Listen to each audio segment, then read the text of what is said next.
السلام علیکم فرینڈز. دوستو، بات یہ ہے کہ جے ڈی وینس امن کی ٹرافی نہ لے جا سکے، اس لیے کہ یہ مسئلہ بہت بڑا ہے، اور یہ نہیں کہ یہ مسئلہ حل نہیں ہوگا.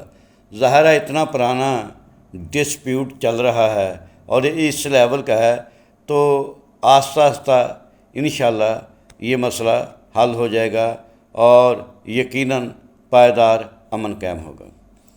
تو اس کی ایک وجہ یہ بھی ہے کہ پوری دنیا کے ممالک اس جنگ کی وجہ سے بہت پریشان ہیں.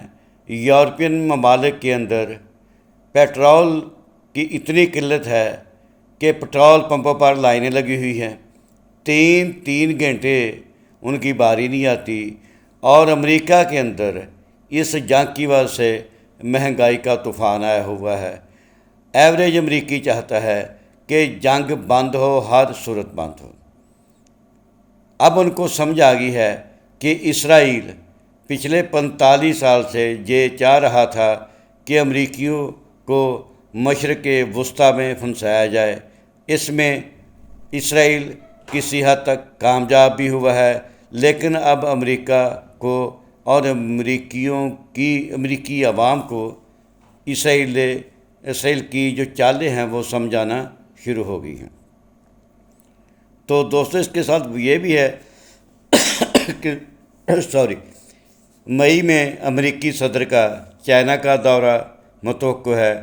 وہ شاید ممکن ہے لیٹ ہو جائے، کیونکہ اس سلسلے میں اس جنگ کی وجہ سے چائنا سب سے زیادہ پس رہا ہے، وہ بہت زیادہ ڈسٹرب ہے. اس لیے کہ اپنی ضروریات، پیٹرول کی ضروریات کو پورا کرنے کے لیے پہلے وہ وینزویلا سے پیٹرول لیتا تھا، وہ سلسلہ منقطع ہو گیا. اور اب اس کے بعد ایران امریکہ کی جنگ کی وجہ سے آبنائے ہرمز بند ہونے کی وجہ سے چائنا کو پیٹرول نہیں مل رہا، جس کی وجہ سے وہاں پر یہ بہت سنگین مسئلہ درپیش ہے چائنا کو. تو دوسری بات یہ ہے، اور بڑی خوشائد بات ہے، کہ اللہ پاک نے یہ پاکستان کو 1 سال کے اندر اندر دوسری بڑی کامیابی و کامرانی سے سرفراز کیا ہے.